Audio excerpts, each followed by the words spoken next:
नमस्कार, आप देख रहे हैं न्यूज इंडिया। आपके साथ मैं हूं अभिषेक।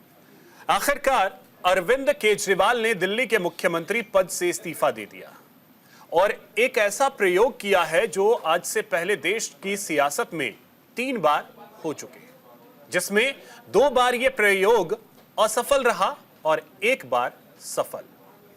दरअसल सुप्रीम कोर्ट से जमानत मिलने के बाद आम आदमी पार्टी के मुखिया के पास ज्यादा विकल्प नहीं बचे थे। सुप्रीम कोर्ट ने कई पाबंदियों के साथ केजरीवाल को जमानत दी थी, जिसकी वजह से उनके लिए सीएम के तौर पर काम कर पाना बहुत मुश्किल था। बेहतर यही था पद छोड़ें और फिर सड़क पर उतर आए। केजरीवाल ने आतिशी पर भरोसा जताया और अपना उत्तराधिकारी चुना। चुनाव तक आतिशी दिल्ली की मुख्यमंत्री रहेंगी।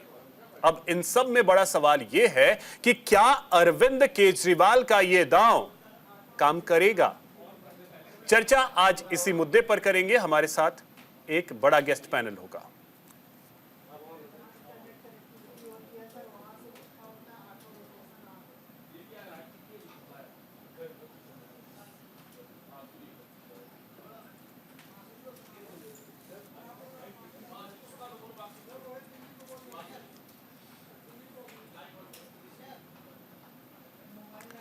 तो चलिए चर्चा इसी पे करेंगे। हमारे साथ एक बड़ा गेस्ट पैनल है। परिचय करवा दूं सबसे पहले। हमारे साथ डॉक्टर सुनील कौशिक जी हैं, वरिष्ठ पत्रकार हैं। सुनील जी, बहुत स्वागत आपका।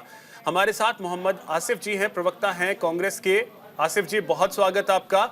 हमारे साथ रोहित सक्सेना हैं, राजनीतिक विश्लेषक हैं। बहुत स्वागत सर आपका। हमारे साथ इस समय आलोक वत्स जी हैं, नेता हैं बीजेपी के। आलोक जी, बहुत स्वागत आपका। आप सभी के पास मैं आता हूं। उससे पहले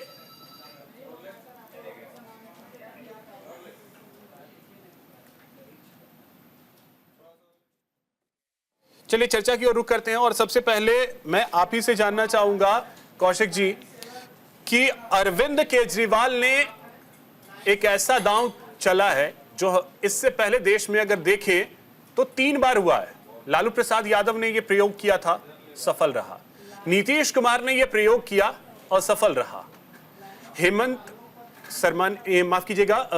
सोरेन ने यह प्रयोग किया, असफल रहा। अरविंद केजरीवाल के इस दांव को किस तरीके से देख रहे हैं?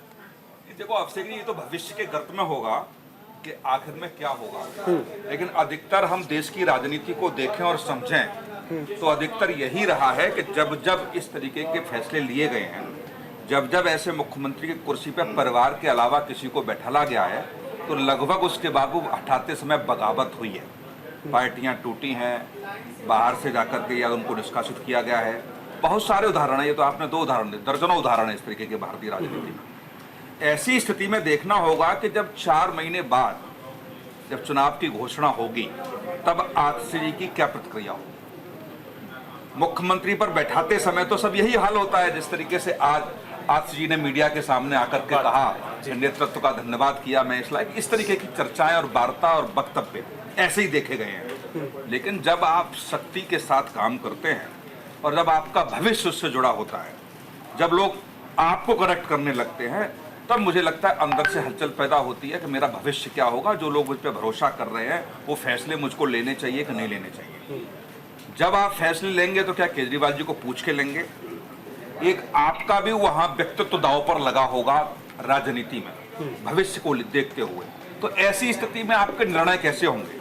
आज तो आप चाहे खड़ाऊ की बात करें, चाहे भरत जी की बात करें, चाहे भगवान प्रभु श्री राम की बात करें, बहुत सारी चर्चाएं देखी गई इसमें। लेकिन जब आप कुर्सी पे होंगे उस समय आपकी स्थिति क्या होगी? और अभी तो बहुत सारे जवाब देने हैं।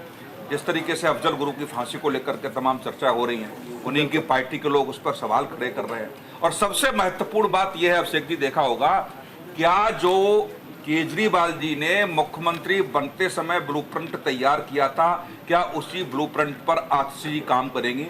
क्या बिना पोर्टफोलियो के मुख्यमंत्री का पद उनके पास रहेगा?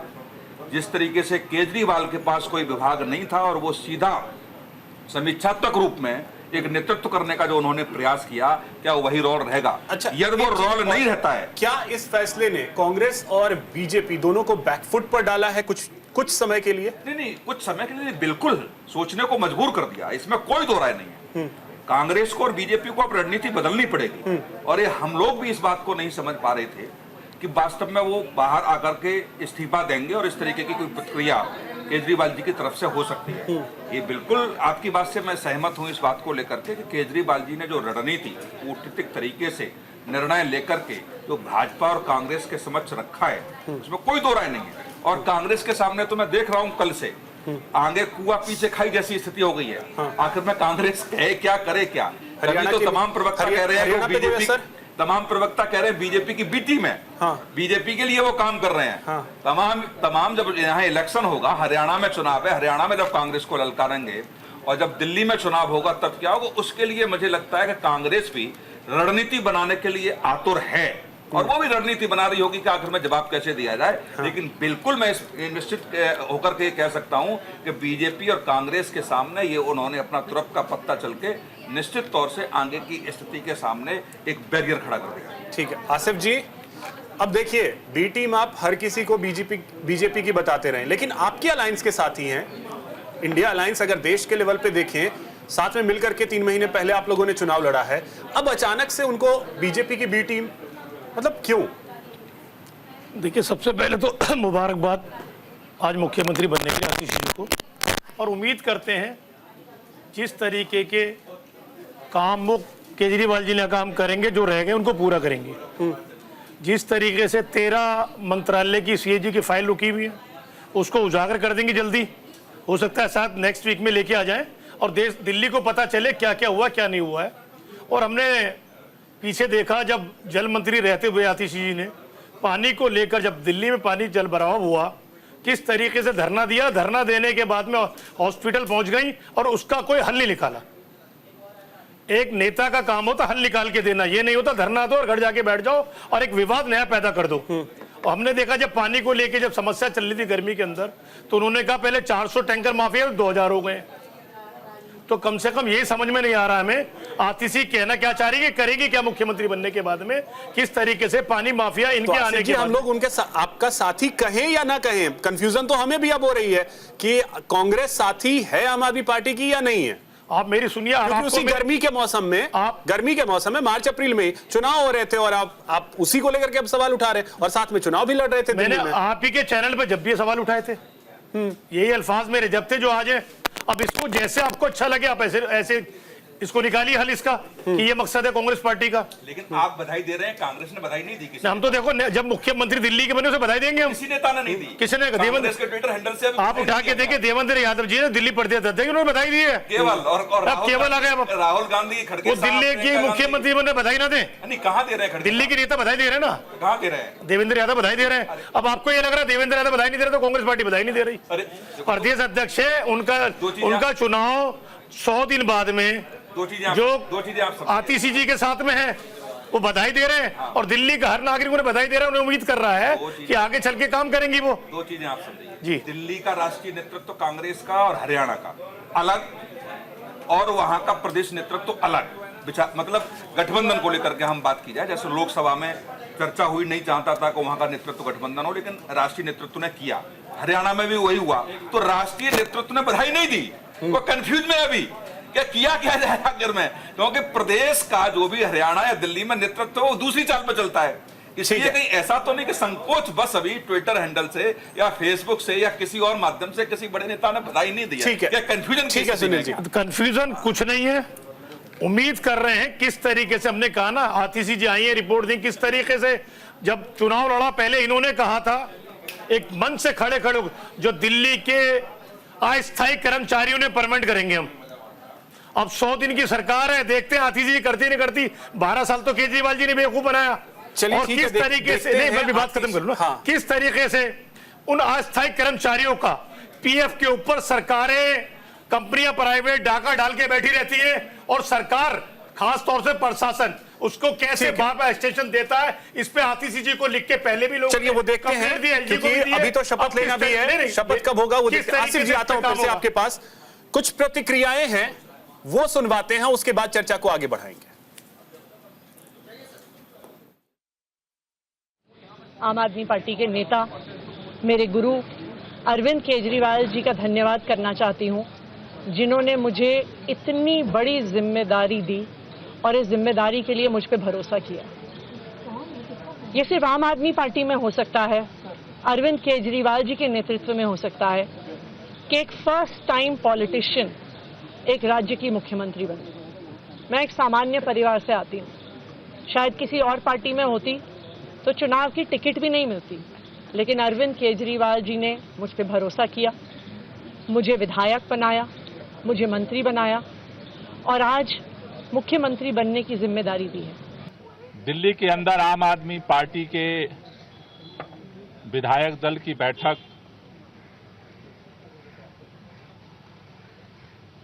बुलाई गई थी, जिस बैठक में दिल्ली के अगले चुनाव तक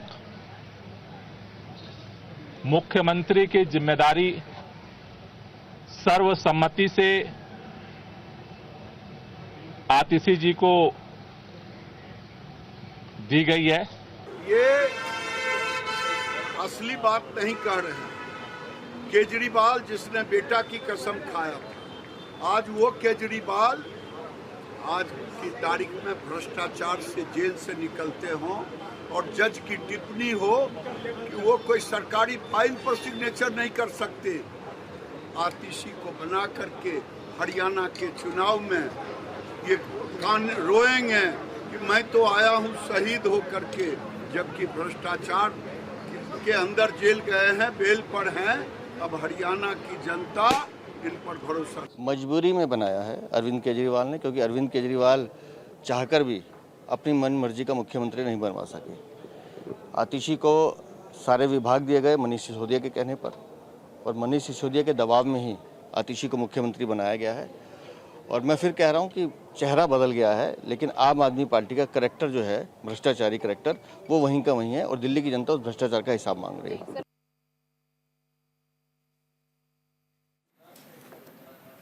और चलिए अब चर्चा में आगे बढ़ते हैं। आलोक जी, अब देखिए आम आदमी पार्टी को भी बताया जा रहा है कि बीजेपी की बी टीम है। ये बी टीम कांग्रेस के लोग बता रहे हैं। 3-4 महीने पहले ये नेशनल फोरम पर एक दूसरे की गलबैया करते हुए, तारीफ की पुल बांधते हुए थकते नहीं थे। 4 महीने में ही ये 3 महीने में सारा खेल पलट गया। हरियाणा में जो जीत का थोड़ा बहुत आशा था, वो भी आपने वहां पर 90 कैंडिडेट उतारकर इनकी आशा को छिन्न भिन्न कर दिया है। केजरीवाल जी ने को मैं बधाई देना चाहता हूं कि उन्होंने भारतीय लोकतंत्र में जो होना चाहिए था वो अंतोगतवाद किया।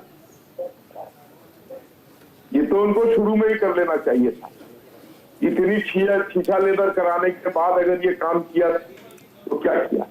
आजकल मैंने देखा है अभिषेक जी कि जितने भी मुख्यमंत्री हैं उनके यहाँ अगर कोई हो जाए, शुरू में तो तन के खड़े हो जाए, लेकिन कुछ दिन के बाद वो घुटने के बाद।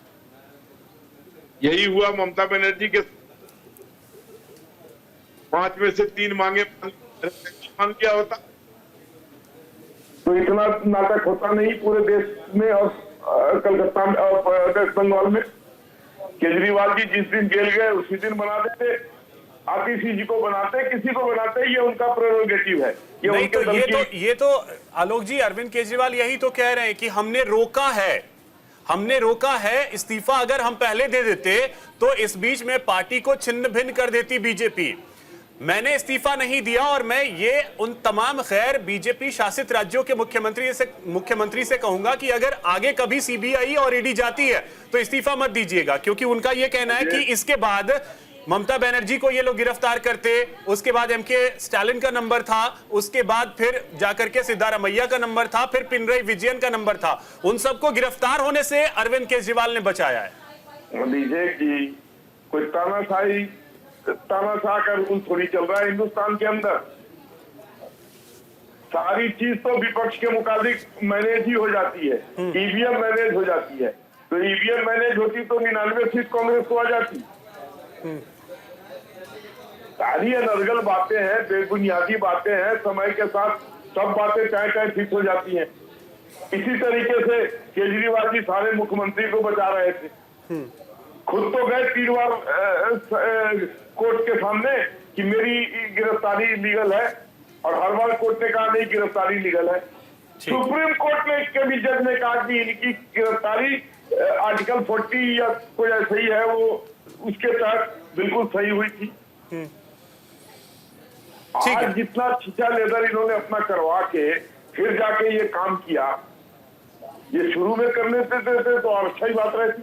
ठीक है भाई, जब आपके संजीव जी यही थे ना, सुनिए अभिषेक जी, हाँ। 12-13 के अन्ना आंदोलन में यही ना घूम घूम के कहते थे सिक्योरिटी नहीं लूंगा सत्ता में आने पर, बड़े बंगले में नहीं जाऊंगा, बड़ी गाड़ी नहीं रखूंगा, अगर FIR हो गई तो अपने को जब तक उससे सत्ता से अलग कर दूंगा जब तक उससे बरी नहीं हो जाता। इन सारी चीजों को किसने तोड़ा? इन्होंने स्वयं तोड़ा। ठीक है आलोक जी, आते हैं फिर से। संजीव जी, क्या जरूरत पड़ गई? नहीं देते इस्तीफा? क्या दिक्कत थी? क्यों देना पड़ा इस्तीफा? देखिए अभिषेक जी, भारतीय जनता पार्टी ने आज से 2 साल पहले एक बहुत बड़ा एक साजिश के तहत दिल्ली की चुनी हुई सरकार को, आम आदमी पार्टी को तोड़ने के लिए एक बहुत बड़ी एक साजिश रची थी। और हम आपने पूरे देश ने देखा कि इनकी ज्यादतियों के खिलाफ हमारा हर नेता, हर कार्यकर्ता पूरी ताकत से लड़ा। सर्वोच्च न्यायालय से यही लोग ये कहते थे बार बार कि अगर आपने कुछ दोष नहीं है तो आपको बेल क्यों नहीं मिल रही है। जब बेल मिलनी शुरू हुई तो कहते कि बेल ही तो मिली है। मैं बताना चाहता हूं PMLA 45 के अंदर जिस तरीके के अमेंडमेंट्स सेंट्रल गवर्नमेंट ने की थी, और वो सारे के सारे ED और CBI को अपने विरोधी दलों के खिलाफ, अपने विरोधियों के खिलाफ जिस तरीके से इस्तेमाल किया, उसमें बेल मिलना लगभग असंभव है। लेकिन सर्वोच्च न्यायालय ने सिर्फ बेल नहीं दी, बार बार उसमें कमेंट्स भी किए। ED और CBI के बारे में ये बताया गया, बार बार उल्लेख है सर्वोच्च न्यायालय के फैसले में कि जिस तरीके से तोता बताया गया CBI को कि आका के इशारे पे किस तरीके से वो काम करते हैं, इंश्योरेंस अरेस्ट। संजीव जी, ये सब था तो फिर इस्तीफा क्यों दिया? ये बताइए, इस्तीफा फिर मैं वही बता रहा हूं आपको अभिषेक जी, जब सर्वोच्च न्यायालय के सामने जाकर हम लोगों को न्याय मिल गया, जब हम लोगों को ये एक साजिश जो भारतीय जनता पार्टी ने रची थी, जिस साजिश को पूरी तरीके से बेनकाब किया, और अब क्योंकि चुनाव आने वाले हैं, आपको ध्यान होगा अरविंद केजरीवाल जी इतने जिगरे वाले नेता हैं, 2020 के चुनाव में ये कहा था अगर मैंने और मेरी सरकार ने अगर काम किया है तो वोट देना, अदरवाइज मत देना। अब एक चीज साबित किया है अरविंद केजरीवाल जी ने, अरविंद केजरीवाल जी ने कहा कि कोर्ट से हमारा फैसला हमारे पक्ष में आया है। नहीं, कोर्ट से कैसे फैसला आपके पक्ष जनता में? के बीच में जा रहा हूं। संजीव जी, ये थोड़ा सा समझाइए ना, कोर्ट से फैसला आपके पक्ष में कैसे? कोर्ट ने तो साफ कहा कि आप सिग्नेचर नहीं कर सकते, आप सिग्नेचर नहीं कर सकते हैं, आप मुख्यमंत्री के तौर पे काम ही नहीं कर सकते थे। तो सुप्रीम कोर्ट को अगर आपके पक्ष में फैसला था तो फ्री हैंड होता ना कि आप जाइए, जमानत है, आप जो काम है कीजिए। अभिषेक जी, दिल्ली के काम करने में माननीय मुख्यमंत्री जी का जो भी फाइल LG के पास जाती है उस पे सिग्नेचर पे कहीं बैन नहीं है, पूरी तरीके से काम कर सकते थे। जब जेल में 6 महीने रह के मुख्यमंत्री शिप चलाई जा सकती है तो आने वाले 4 महीने में भी मुख्यमंत्री जी कर सकते थे। लेकिन दिल्ली की जनता को सुप्रीम मानते हुए दिल्ली की जनता के बीच में अब जाएंगे। दिल्ली की जनता ये तय करेगी कि भारतीय जनता पार्टी की 2 साल की ये साजिश का पर्दाफाश दिल्ली की जनता करेगी। क्यों? क्योंकि अरविंद केजरीवाल जी का जो विचार है, और अरविंद केजरीवाल जी के खिलाफ क्यों है, ये सिर्फ इसलिए है क्योंकि दिल्ली की जनता के लिए जिस तरीके से वेलफेयर की स्कीम चलाई है, एक गरीब बच्चे को जिस तरीके से IITN बनने के लिए, आप तो बीजेपी का षड्यंत्र बता रहे हैं, वहां कांग्रेस कह रही है कि आप लोग अब बीजेपी की बी टीम हो गए। अच्छे प्रबंध किए हैं, जिस तरीके से मोहल्ला क्लिनिक बनाए हैं, जिस तरीके से स्वास्थ्य सेवाएं हैं, आम आदमी। ठीक है संजीव जी, आते हैं फिर से। रोहित जी, आपके पानी बिजली पे काम हुआ है। आसिफ जी, एक कमेंट के साथी के बारे में बताना चाहता हूँ। ये वो साथी है कांग्रेस के हमारे जो इस देश दिल्ली के अंदर टैंकर माफिया छोड़ के गए थे, आज टैंकर माफिया का सफाया हो गया है। बड़े बड़े कट लगते थे दिल्ली के अंदर, वो आज बिजली में कोई एक भी कट नहीं है। ठीक है संजीव जी, इसका जवाब मैं आसिफ जी से भी लूंगा कि क्या टैंकर माफिया खत्म हो गए हैं और वो टैंकर माफिया छोड़ के गए थे। आसिफ जी आता हूं, एक कमेंट मैं रोहित जी से ले लेता हूं। रोहित जी, आपसे समझना चाहेंगे कि क्या वाकई में जो संजीव जी बता रहे हैं वो स्थिति थी अरविंद केजरीवाल के सामने, या अरविंद केजरीवाल ने इस्तीफा यही वजह से दी क्योंकि उनके पास ज्यादा विकल्प थे नहीं, मुख्यमंत्री के पद पर रहते हुए उनके पास ज्यादा ऑप्शन थे नहीं, इसी वजह से उन्होंने इस्तीफा देना सही समझा? देखिए, लगभग मैं 20 मिनट सुनता रहा हूं, तो मुझे लगता हूं मुझे भी सुनने में आप पूरा समय देंगे और ये लोग भी शांति से मुझे सुनेंगे, इन बिटवीन डिस्टर्ब करने के बजाय। पहली बात तो आतिशी जी को बहुत बहुत शुभकामनाएं कि उनको प्रदेश की तीसरी महिला मुख्यमंत्री होने का सौभाग्य मिल रहा है। लेकिन ये भी एक चीज देखने लायक है कि पहले ही दिन, जिस दिन केजरीवाल को जेल से बाहर आने को मिला, पहले ही दिन उन्होंने केजरीवाल के जो आज्ञा है, जो ऑर्डर है, उसको बाईपास किया। आपको याद होगा दीपावली में ये कहा गया था दिल्ली में बहुत प्रदूषण रहता है, इसलिए दिल्ली में आतिशबाजी बिल्कुल नहीं करी जाएगी, और एक आरोपी के बाहर आते, मतलब आप सोचिए कंपैरिजन कहाँ है कि भगवान तो मैं आपको राम कहना का चाहता हूं राज्याभिषेक कि हो रहा है। संजीव जी एक सेकंड देखिए, रोहित जी बिल्कुल चुप थे, बाहर आ रहा है। रोहित जी बिल्कुल चुप। को ऐतराज है अभिषेक जी, सब एक आरोपी कौन से बाहर आ शब्द रहा से है। ऐतराज है? कौन से शब्द से ऐतराज है? जो इन्होंने अभी यूज किया है, कौन से? ये जो यूज किया है इन्होंने, कौन से शब्द आप बताइए तो सही। बेल पे आए हैं। हाँ तो वही तो वो बता रहे हैं, और क्या बता रहे हैं सर? वही तो वो बता रहे हैं, और कहा कुछ क्या बोल रहे हो? कौन सी शब्द आपत्तिजनक उन्होंने बोली? आगे देख ले, मैं अपने मुंह से नहीं बोलूंगा। नहीं, अरे सर वही तो मैं कह रहा हूँ कि कौन सी शब्द, आप बताइए कौन सा शब्द आपत्तिजनक था? बिल्कुल एकदम पैनिक पॉइंट पर रखी है, तो आपका डिस्टर्ब होना लाजमी है, आपका व्याकुल होना लाजमी है, आप हो भी सकते हैं। तो आप सोचिए, भगवान श्री राम के बाहर आने पर आप पटाखे नहीं फोड़ सकते, लेकिन शराब का घोटाले का एक आरोपी बाहर आ रहा है, आप पटाखे फोड़ सकते हैं, बिल्कुल आप स्वतंत्र हैं उसके लिए, आराम से दिवाली से बेहतरीन जो है आप जश्न मना सकते हैं। पहली चीज। दूसरी चीज जो बहुत गौर रखने वाली है और हम सबको इसमें सोचना चाहिए और इस पर निगाह भी रखनी चाहिए, यदि केजरीवाल को इस्तीफा देना ही था तो केजरीवाल ने पहले क्यों नहीं किया? केजरीवाल अब इस्तीफा देकर क्या दिखाना चाह रहे हैं? मेरा अपना मानना है कि मुझे ठीक ठाक राजनीतिक चीजों को देखने का अनुभव है, बहुत लंबा समय मैंने मीडिया को भी किया है, तो मेरा अपना मानना है कहीं न कहीं केजरीवाल एविडेंसेस से कहीं न कहीं कुछ टैंपरिंग करना चाह रहे होंगे, जो कि कोर्ट के जो सशर्त जमानत लेकर के आए हैं उसके तहत नहीं कर सकते थे, उनको दोबारा जेल जाना पड़ता क्योंकि वो कोर्ट के आदेश की अवहेलना माना जाता। दूसरी बात, अभी मैं बहुत अच्छी चीजें देख रहा था आपकी स्क्रीन पे, जो देश की जनता को भी देखना चाहिए, मुझे ऐसा लगता है। विधानसभा, लोकसभा चुनावों में गलबैयां करने वाली पार्टियां आज एक दूसरे पर किस तरह से बात और आरोप और प्रत्यारोप की बातें कर रही हैं, तो मुझे लगता है जनता के सामने इससे अच्छा उदाहरण कुछ है नहीं कि वो ये समझ सके कि चुनाव में सत्ता पाने के लिए अपने सारे प्रिंसिपल, अपने सारे सिद्धांत, अपने सारे चीजों को ताक पर रख करके गठबंधन में आकर के इन्होंने कोशिश करी कि सत्ताधारी पार्टी को रोहित जी एक चीज और थोड़ा सा समझाइएगा कि क्या अरविंद केजरीवाल को भी ये उम्मीद, क्योंकि वो जब तक जेल में रहे उन्होंने इस्तीफा नहीं दिया, बेल को लेके क्या उनको भी लगता होगा कि इतनी ज्यादा शर्तें नहीं लगाई जाएंगी सुप्रीम कोर्ट की तरफ से?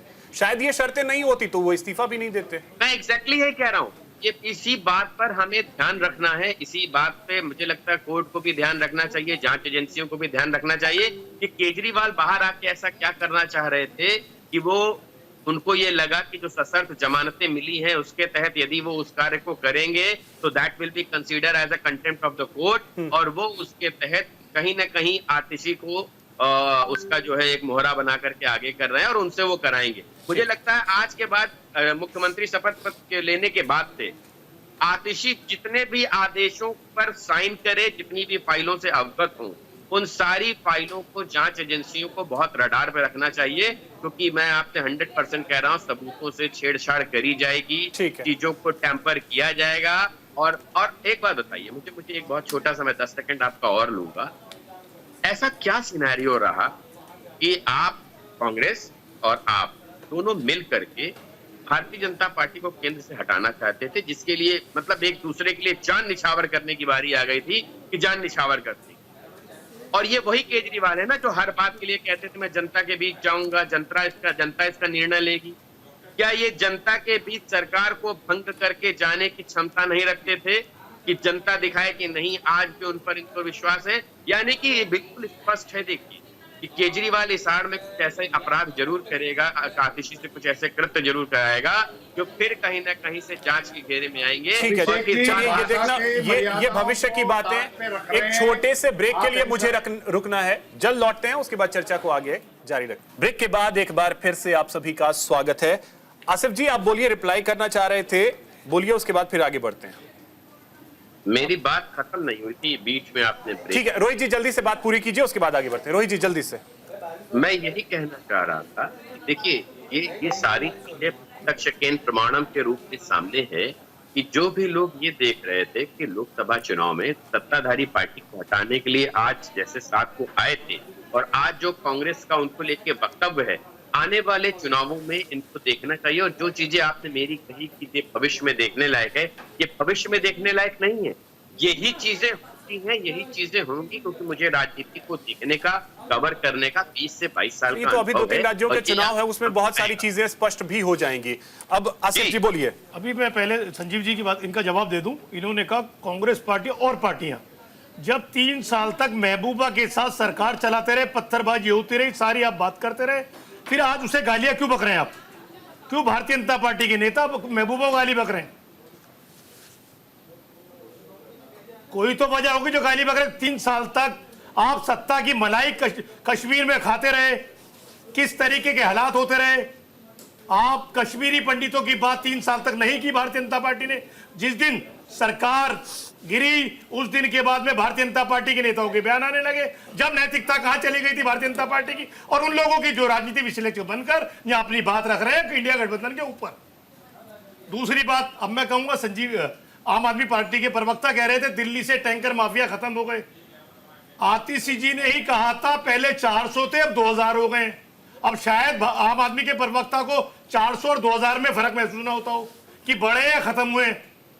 जिस तरीके से आम आदमी की सरकार बनने के बाद में दिल्ली की बात, पानी फ्री देने कहने वाले लोग, जो पानी को जो पहले बिल 50 या 100 रुपए आता था, अब हालात ये हो गए थे टैंकर माफिया की वजह से, गंदे पानी की वजह से लोग 100 रुपए का डेली पानी घर लाके पी रहे थे अपनी जान बचाने के लिए, क्योंकि उस गंदे पानी से बीमारियां हो रही थी। जी फिर भी क्यों गठबंधन किया यही गर्मी के मौसम में, जब ये स्थिति हो रही थी दिल्ली की? तो हमने उसी समय में साथ में मिलकर 7 लोकसभा सीटों पे आप लोग चुनाव लड़ रहे थे। दिल्ली की समस्याओं को लेकर जब भी हम आम आदमी के खिलाफ बोल रहे थे, किस तरीके से पानी के अंदर पूरी तरह दिल्ली सरकार नाकाम साबित हुई है। जब दिल्ली के अंदर पानी भरता है तो हम कांग्रेस पार्टी खुले तौर पे दिल्ली की जनता के साथ खड़ी थी, और पानी को लेकर जब नहीं तो ये कैसा साथ खड़ा होना कि हम साथ मिलकर चुनाव लड़ रहे हैं और बोल रहे हैं कि जिस तरीके दिल्ली के अंदर नाले की सफाई नहीं हुई, नाली सफाई के अंदर घोटाला हुआ, उसको लेके दिल्ली अध्यक्ष ने किस तरीके से प्रेस कॉन्फ्रेंस की, हम सड़कों पे गए और धरने प्रदर्शन किए। आप जरा सुन लीजिए, आपको सुन रहे थे आराम से, आपको सुन रहे थे आराम से। हम जरा धैर्य रखिए, थोड़ा सा जरा धैर्य रखिए, आप धैर्य रखिए, आप धैर्य रखिए, परेशान मत हो इतना। आप भारतीय जनता पार्टी प्रवक्ता नहीं, सब वो आते समझ में आता है। आप तो एक राजनीति विशेषज्ञ हैं, आराम से शांत हो जाए, शांत हो, सुन ले जरा आराम से। बुराई भारतीय जनता पार्टी को तो आपको मिर्ची लग रही है, ऐसी मिर्ची क्यों लग रही है आपको? आप आराम से सुनो ना, मेरे भाई सुनो आराम से, सुनो आराम से जरा। नंबर आए बोलना, नंबर आए बोलना, नंबर आए बोलना, रोहित बोलना, नंबर आए जब बोलना, रोहित जी नहीं बोलना, जब नंबर आए बोलना, रोहित जी बोलना, नंबर आए जब रिप्लाई कर लीजिएगा। मना नहीं कर रहे, हम सुनेंगे आपको, हम सुनेंगे आपको। ठीक है आसिफ जी बात पूरी कीजिए। हाँ, जब बिहार में चुनाव नहीं, जब बिहार में चुनाव हो रहा था, चिराग पासवान नीतीश कुमार के खिलाफ चुनाव लड़ रहे थे और मोदी जी भगवान थे। जब कहां चली गठबंधन नैतिकता, कहां चली गई थी, खत्म हो गई नैतिकता। कल मोदी जी कश्मीर में जाते हैं, कहते परिवारवाद। जब उमर अब्दुल्ला साथ थे, परिवारवाद कहां था? जब शिवसेना साथ थी तो परिवारवाद कहां था? जब अकाली दल साथ थे तो परिवारवाद कहां था? जब पासवान जी का परिवार साथ है तो परिवारवाद कहां था? परिवारवाद मोदी जी को चुनाव के साथ हमेशा कांग्रेस पार्टी में किसी में नजर नहीं आता। आप उनके साथ जाइए, परिवारवाद खत्म हो गया आपका, नहीं तो परिवारवाद है। इस सोच से लड़ाई लड़ रही थी इंडिया गठबंधन, देश को बरगला नहीं रहा था। किस तरीके से आपने आरक्षण के साथ खिलवाड़ किया, इसलिए गठबंधन बना। हमने देखा चुनाव के बाद में भी किस तरीके से यूपीएससी गाइडलाइन जारी करती है, किस तरीके से एससी, ओबीसी, एसटी का आरक्षण रोका जाता है। जब राहुल गांधी के नेतृत्व के अंदर देश में प्रदर्शन होते हैं, आवाज उठती है तो वो यूपीएससी वापस ले लेती है। यही लड़ाई थी और ये लड़ाई जारी रहेगी। देश के संविधान से, कानून से खिलवाड़ नहीं करने देगी इंडिया गठबंधन। रही स्टेटों के चुनाव की बात, हम केरल में अलायंस में साथ थे, केरल में अलग लड़ रहे थे। हम बंगाल में अलायंस के साथ थे ममता जी के, लेकिन बंगाल में स्टेट में भी तो आप लोगों ने प्रयास किया, हरियाणा में तो आप लोगों ने बहुत प्रयास किया। मेरी बात तो होने दीजिए पूरी। मैंने आपने कहा ना चुनाव में अलग साथ थे, हम केरल में अलग थे लेकिन चुनाव साथ थे, बंगाल में अलग थे साथ थे। तो ऐसा नहीं है कि हमारी विचारधारा सोच बदल गई इंडिया गठबंधन की लेके, लेकिन कुछ लोगों को ऐसे लग रहा है जैसे पता नहीं क्या होगा। देश के हर मुद्दे पे हर वो पार्टी साथ खड़ी है। अगर भारतीय जनता पार्टी, नरेंद्र मोदी के सरकार अगर संविधान के साथ खिलवाड़ करेगी, सड़कों पे आके पड़ेंगे, मौका नहीं देंगे बिल्कुल भी। किस तरीके का किसान आंदोलन हुआ, लोग 700-800 लोग मारे गए। सुनील कौशिक जी, अभी तक हमने ये देखा है कि इस तरीके के फैसले जो है चौंकाने वाले, पार्टी के लोग और भारतीय जनता पार्टी का उनके साथ खड़ा रहा, किसानों के खिलाफ खड़ा रहा। रोहित, ठीक है रोहित जी, 10 सेकंड में जल्दी से 10 सेकंड में, ठीक है रोहित जी जल्दी से 10 सेकंड में। जिस तरह के चरित्र और जिस तरह की भाषा का इस्तेमाल इन्होंने स्क्रीन पे किया, मुझे लगता है शोभनीय है। थोड़ी सी शैली ठीक रख के करनी चाहिए। बताइए क्या गलत कहा मैंने, बताइएगा पहले। नहीं पहले बताइए अल्फाज आपको कौन सा बुरा लगा, अल्फाज बताइए कौन सा आपको बुरा लगा, कौन सा अल्फाज आपको चुप गया बीच में कूदने के बाद। आप बताइए, अल्फाज बताइए पहले, बताइए मेरा अल्फाज आपको बुरा लगा। नहीं आप पूछिए इनसे, नहीं पूछिए कौन सा अल्फाज मेरा इनको बुरा लगा है। नहीं आप बताइए, समस्या क्या है, नहीं बता के आगे चलिए ना। आप झूठ बोल के भाग नहीं जाएंगे, क्या आप कुछ भी बोल देंगे चल देंगे आगे को। अरे सुनो भाई, सुन ले, हो गया तेरा नंबर। नहीं नंबर तो आपके भी होगा पूरे, तो 13 नंबर भी पूरा हो गया, 13 नंबर भी पूरा हो गया। अब देखिए, नहीं 13 नंबर पूरा हो गया। बताना पड़ेगा क्या अल्फाज बुरा लगा, अल्फाज बताओ क्या बुरा लगा मेरे, कौन सा ऐसा अल्फाज जो गलत बोला है। नहीं बताइए, ले पहले बताइए तो जा, नहीं चुप हो गए, बता पहले अल्फाज बताना पड़ेगा, बता पहले अल्फाज क्या बोला मेरा गलत। रोहित जी और आसिफ जी कम से कम जो अल्फाज को छुआ कौन सा अल्फाज, देश की जनता आपको देख रही है सर, ऐसा कौन सा अल्फाज जो आपको छुआ बताइए। ऐसे मत बोलो, एक दूसरे का सम्मान करते छुआ है, बताइए ना मुझे। आसिफ जी और रोहित जी एक दूसरे का सम्मान करते हुए, क्योंकि देश की जनता आपको देख रही है। रोहित जी जल्दी से 10 सेकंड में बात पूरी कीजिए, उसके बाद मैं आगे बढ़ रहा हूँ। आसिफ जी 10 सेकंड में, रोहित जी जल्दी से। कोई लेना देना नहीं है, जी जना बहुत कर चुका, सुन लो मुझे आप। अभिषेक भाई, ये जितने इन्होंने मुद्दे गिनाए कि यहाँ समस्या थी, नाली की समस्या थी, कूड़े का ढेर था, सब कुछ था, ये तो गठबंधन के समय था ना। तब इनको नहीं दिखा ये, तब इन्होंने सब चीजों पे पर्दा डाल दिया। या ये कहना चाहते हैं ये कि सत्ता की लालच में, सत्ता की भूख में इन्होंने जनता के इन मुद्दों को ताक पे रख दिया था कि केवल शायद हटाने को मिल जाए। और एक बात समझिए, परिवारवाद की बात कर रहे हैं, परिवारवाद का इससे बड़ा उदाहरण नहीं हो सकता कि किसी राष्ट्रीय पार्टी का एक नेता जो राष्ट्रीय अध्यक्ष है, वो ये कहता है कि इसकी कॉल हाई कमान द्वारा ली जाएगी। यानी वो किस परिवार को हाई कमान के रूप में कंसीडर कर रहा है। मैंने कई ऐसे मुद्दों में देखा है, जब चुनाव में कोई चीज हुई, इसका क्या होगा, हाई कमान तय करेगा। बिल्कुल, परिवारवाद को लेकर के प्रधानमंत्री जी ने एक बहुत अच्छी बात कही थी, उसको सबने सुना है, उसके बारे में सब कोई जानता है कि परिवारवाद एग्जैक्टली होता क्या है, इसको लेकर के। ठीक है रोहित जी। कौशिक जी, अब अगर परिवारवाद क्या कह रहे हैं आप, जनता के द्वारा चुन के आ रहे हैं, कोई बात नहीं है, बिल्कुल जनता के द्वारा चुन के आइए, सुनील, ठीक है रोहित जी आते हैं फिर से आपके पास। सुनील कौशिक जी, अब मैं आपसे यही समझना चाहूंगा कि अरविंद केजरीवाल ने जो ये दांव खेला है, इसका कितना असर अभी हम हरियाणा में भी देखने वाले हैं, और हरियाणा में जो कांग्रेस के लिए एक एज था, क्या लग रहा है उसको थोड़ा सा डेंट भी लग सकता है, क्योंकि अब तो पूरी तरीके से अरविंद केजरीवाल हरियाणा के चुनाव में कूदेंगे। बिल्कुल क्यों नहीं होगा उसमें, और क्या निर्णय अभी जो चुनाव चल रहे हैं उनको लेकर के चुनाव, तो ये तो निर्णय 15 दिन बाद भी हो सकता था। चुनाव से ठीक पहले निर्णय लिया है तो असर तो दिखाई देगा। और कितनी दमदारी तथ्यों के साथ बात अरविंद केजरीवाल जी जनता के बीच रखते हैं और जनता को कनेक्ट कर पाते हैं, ये मुझे लगता है रिजल्ट आएगा तब पता चलेगा। लेकिन हाँ ये जरूर है, ये मैं फिर दोबारा कह रहा हूँ कि कांग्रेस और बीजेपी के सामने ये फैसला लेकर के अरविंद केजरीवाल ने उनकी रणनीति को बदलने के लिए मजबूर तो कर दिया, इसमें कोई दो राय नहीं है। कोई भी इस बात का अंदाजा नहीं लगा सकता था कि बाहर आके अरविंद केजरीवाल जी इस्तीफा देंगे, जो जिस तरीके से उनके व्यवहार को हम लोग समझते हैं। और सबसे महत्वपूर्ण बात यह है कि भारतीय राजनीति में क्या नहीं हुआ और क्या नहीं होगा, क्या नहीं हो रहा, हाँ। इसका आरोप प्रत्यारोप। अरविंद केजरीवाल जी ये नहीं करते तो करते क्या? क्या वो राजनेता नहीं है क्या? क्या उनको इस देश में राजनीति नहीं करनी क्या? जब राजनीति उनको करनी है तो वही राजनीति के आसपास के जो हम लोग कहते हैं कूटनीतिक कहें या चाणक्य नीति कहें, उसके हिसाब से जवाब नहीं देंगे आप विपक्ष के बैठे हुए दलों को, वो देना पड़ेगा उनको। यदि वो नहीं देंगे तो क्या नेता का मतलब है? सबसे महत्वपूर्ण ये है कि जो मैं एक बार कह रहा हूं, क्या पोर्टफोलियो रहेगा उनके पास?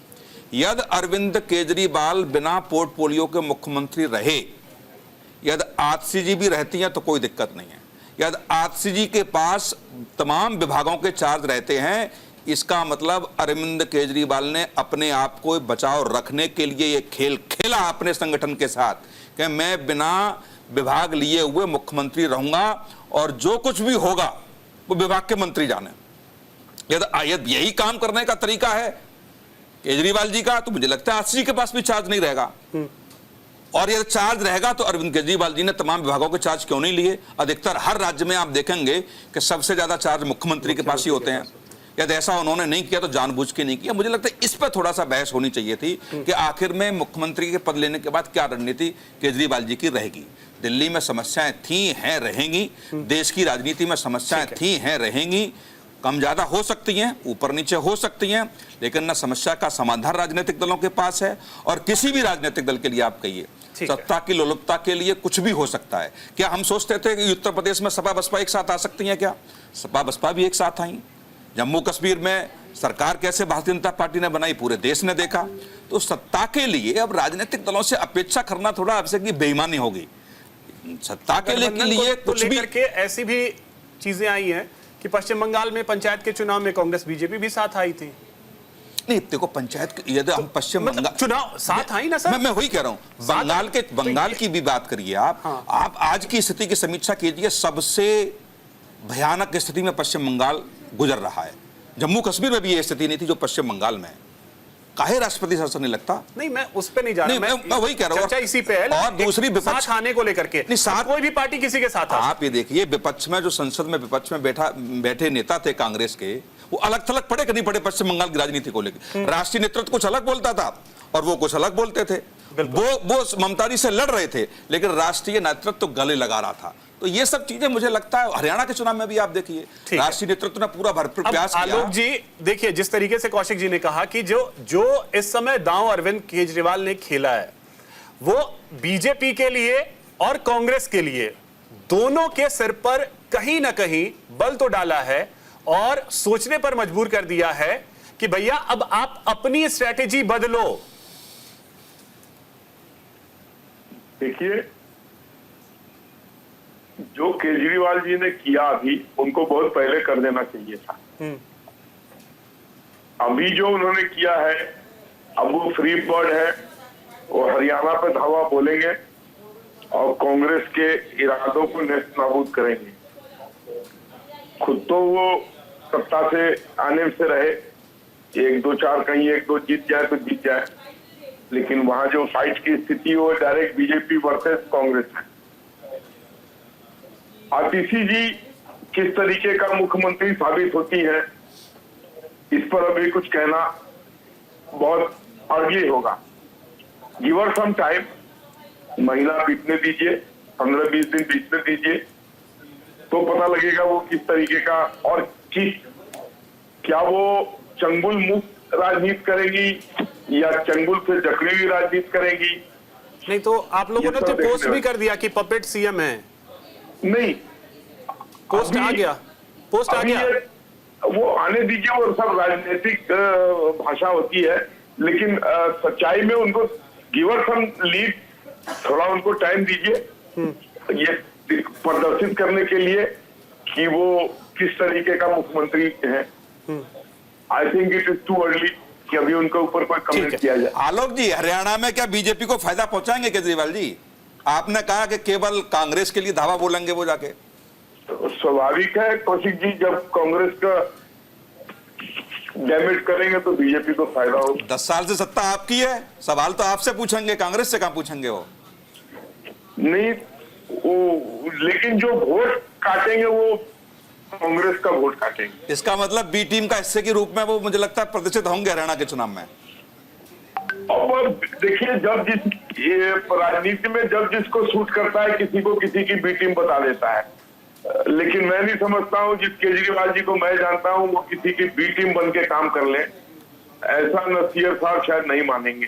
लेकिन वो आपके लिए काम करेंगे तो इसका मतलब बीजेपी मन में खुश तो हो ही रही होगी। देखिए वो काम अपने लिए करेंगे, फायदा इनडायरेक्टली हमें पहुंचाएंगे। वही है, ठीक है संजीव जी, इनडायरेक्टली फायदा आप लोग बीजेपी को पहुंचा रहे हैं, इसी वजह से तो कांग्रेस कह रही है कि आप लोग अब बी टीम बन गए हैं बीजेपी की। अभिषेक जी देखो, मैंने सबको सुना, मैं उम्मीद करूंगा कि 1 से 1.5 मिनट में अपनी बातें रखूंगा, बीच में कोई ना हो। एक तो मेरे को बहुत अच्छा लगा, आलोक जी बहुत ही सीजन और बहुत ही सीनियर नेता हैं, उन्होंने अपनी बात बहुत तरीके से रखी। रोहित जी से मेरे को शिकायत है कि रोहित जी को ये राजनीतिक विशेषज्ञ बनने के बजाय भारतीय जनता पार्टी के प्रवक्ता के रूप में उनको बोलना ज्यादा उचित रहता, क्योंकि अरविंद केजरीवाल एक विचार हैं और अरविंद केजरीवाल जी को दबाने के लिए, उनकी पार्टी को तोड़ने के लिए पूरी एक साजिश रची गई थी और उस साजिश का पर्दाफाश हुआ है।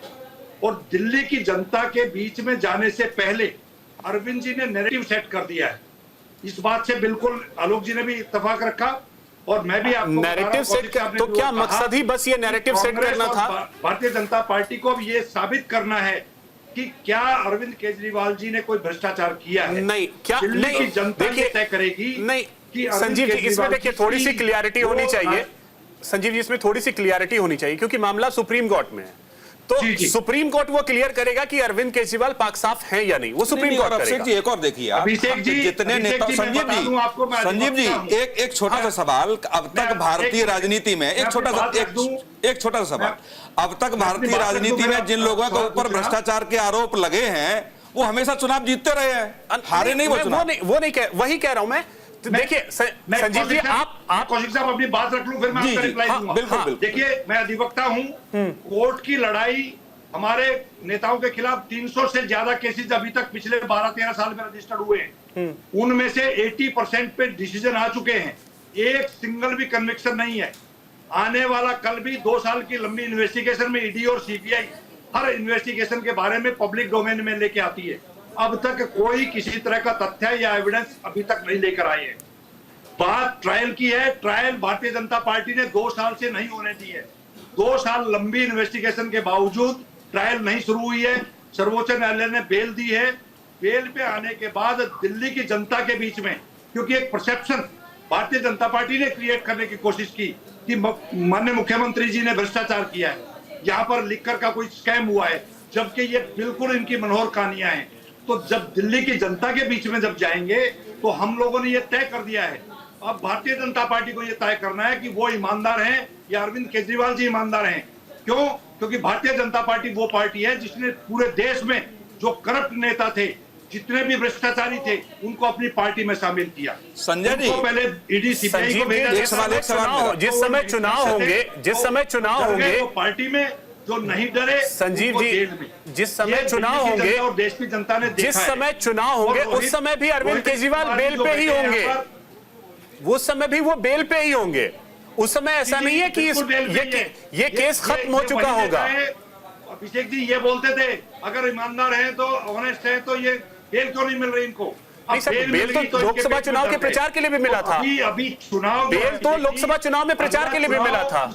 इस रणनीति में होना है कि अरविंद केजरीवाल जी क्या ईमानदार पार्टी को लीड करते हैं, ईमानदार लीडर है, या वो भ्रष्टाचारी है? ठीक है। तो संजय जी एक सवाल थोड़ा सा, नैरेटिव सेट करने की संजय जी आप तो वरिष्ठ अधिवक्ता हैं। संजीव जी जनता की गारंटी अगर कोई है तो वो अरविंद केजरीवाल है। संजीव जी आप सुन लीजिए ना, एक सवाल सुन लीजिए आप, एक सवाल जो जनता के बीच में आ रहा है, जो हम लोग को फ्री बस यात्रा की गारंटी अरविंद केजरीवाल है। संजीव जी देखिए फिर उसमें जाएंगे। आपको पता है डीटीसी घाटे में चल रहा है, डीटीसी घाटे में है, जल बोर्ड घाटे में है, हर बोर्ड तो घाटे में, बिजली बोर्ड घाटे में है।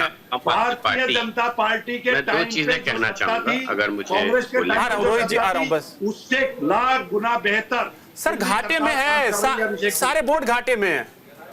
मैं आपको बता रहा हूं आपको, अगर आज रोडवेज जो है, दिल्ली की डीटीसी जो है, वो अगर इतने वेलफेयर के काम कर रही है, सारी महिलाओं को फ्री सेवाएं दे रही हैं, जिस तरीके की पब्लिक। ठीक है, अब रोहित जी बोलिए।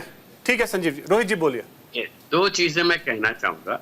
मुझे ऐसा लगता है ये वो आम आदमी पार्टी जो धैर्यपूर्वक काम करने की शुरुआत करती थी और चीजों को करती थी, मुझे लगता है वो व्याख्या के साथ बहुत चीजें बोल देती है, बहुत चीजें कर देती है, बहुत चीजों में अचानक से उनका एक्शन रिएक्शन आ जाता है। तो मुझे लगता है उनकी एक शैली में कहीं बदलाव आया है। तो ये भी एक पार्टी में कुछ ना कुछ मुझे लगता है अंदर सब कुछ ठीक नहीं है, उसका परिणाम होगा। दूसरी बात, मैं अभी आलोक जी को सुन रहा था, आलोक जी ने बड़े कॉन्फिडेंट होकर के ये बात कह दी कि आम आदमी पार्टी कांग्रेस को नुकसान पहुंचाएगी हरियाणा में। मुझे लगता है ये अभी वही अति उत्साह के साथ इन्होंने कहा है जैसा 2024 के परिणामों के साथ इनको शायद अभी सबक सीखने को मिला नहीं है कि अति उत्साह के साथ ये जो कह देना इनका कि अगर आम आदमी पार्टी चुनाव लड़ रही है, इनका गठबंधन नहीं हुआ तो क्या कांग्रेस को डैमेज करेगी, न कि भारतीय जनता पार्टी का वोट काटेगी। तो 24 से इनको एक सीख लेनी चाहिए और इनको ये सोचना चाहिए कि इस तरह से अति उत्साह वाली बातें करने के बजाय रणनीतियों पे ध्यान देना चाहिए और बहुत आराम से बैठ के जाना चाहिए, क्योंकि इनकी सरकार रही है, इनकी सरकार को ही रहने में, एंटी इनकम्पेंसी में इनको ही खतरा होगा, ना कि आम आदमी पार्टी होगा, ना कि कांग्रेस को होगा। तो इनको भी बहुत अति उत्साह के साथ काम नहीं करना चाहिए। जिस तरह का परिणाम इन्होंने अभी बोला है, जो वक्तव्य दिए, मुझे लगता है वो केवल जो है एक अति उत्साह है जैसे 24 में हुआ था उससे। लेकिन एक चीज और इसमें रोहित जी कि क्या कोई असर होगा अरविंद केजरीवाल के इस इस्तीफे का?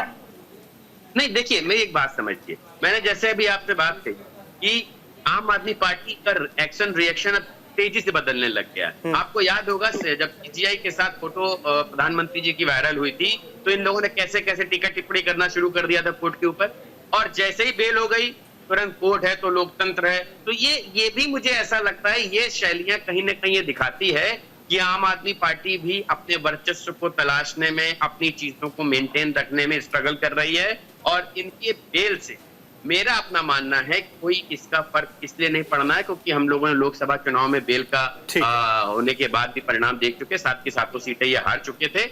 और यहाँ भी जिस तरह का इन्होंने जो रिएक्शन जो एक चेंज लाए हैं, यद्यपि हमारे दूसरे जो भाई साहब बैठे हुए थे वो कह रहे हैं कि इससे कांग्रेस और भारतीय जनता पार्टी की सोच में बदलाव होना होगा। मैं आपसे कह रहा हूं, आप देखिएगा इसमें सबसे बड़ा बदलाव अगर आएगा तो आम आदमी पार्टी में आएगा, क्योंकि आम आदमी पार्टी में अब चीजें बाहर उभर के आएंगी। जो लोग इंतजार कर रहे थे, जो लोग वेट कर रहे थे केजरीवाल जी आएंगे और नई रोशनी लाएंगे, वो कहीं ना कहीं उन्होंने रोशनी की सारी किरणों की जो संभावनाएं थी वो बंद करते हुए ऐसे व्यक्ति को सामने ला करके खड़ा किया है जो मुझे लगता है इनके यहाँ परिपक्व नेताओं की तुलना में अभी इनएक्सपीरियंस। ठीक है आसिफ जी, सबसे ज्यादा डेंट आप ही को होने जा रहा है हरियाणा में। देखिए, हर किसी पार्टी को चुनाव लड़ने का अधिकार है। आम आदमी पार्टी 90 की 90 सीटों पर चुनाव लड़े, अच्छी बात है। भारतीय जनता पार्टी भी लड़ रही है और भारतीय जनता पार्टी ने अपना एक कैंडिडेट गोपाल कांडा के आगे से वापस ले लिया, वह बसपा ने भी और आईएनएलडी ने भी, यानी कि कितनी पार्टियां मिलकर बीजेपी के साथ हरियाणा में चुनाव लड़ रही हैं। जब गिनती होगी तो आप देखिए काउंटिंग की 8 तारीख को किस तरीके से कांग्रेस पार्टी सरकार बनाएगी। जितना विश्लेषण लोग बैठ के निकाल रहे हैं कि इसको फायदा होगा उसको फायदा होगा, जब कांग्रेस पार्टी सरकार बनाएगी तो आपको सबको मालूम हो जाएगा कि हरियाणा की जनता उन लोगों के खिलाफ थी जिन्होंने महिलाओं के साथ अत्याचार किया, जिन बहन बेटियों को जाट परिवार से जोड़ा, ना कि देश की बेटियों से जोड़ा। उन किसानों के साथ अन्याय किया और कहा ये जाट समुदाय से आते हैं। ठीक है, उन युवाओं के साथ, अग्निवीरों के साथ अन्याय किया भारतीय जनता पार्टी ने। और जो बेरोजगारी, महंगाई हरियाणा के अंदर है, उसके खिलाफ हरियाणा की जनता वोट देगी और कांग्रेस पार्टी सरकार बनाएगी। और लोग हल्ला मचाते रह जाएंगे, लोग राय देंगे बीजेपी को। ऐसा ना बोलिए मेरे भाई, बेहतर होता। अब आप उन्होंने सही कहा था, भारतीय जनता पार्टी पर वक्त होते तो बेहतर था। आलोक जी, आपने सुना होगा रोहित जी को, रणनीति आपको भी बनानी पड़ेगी क्योंकि हरियाणा में 10 साल से सरकार आप ही की है। देखिए, गुजरात में भी 20-25 साल तो सरकार हमारी।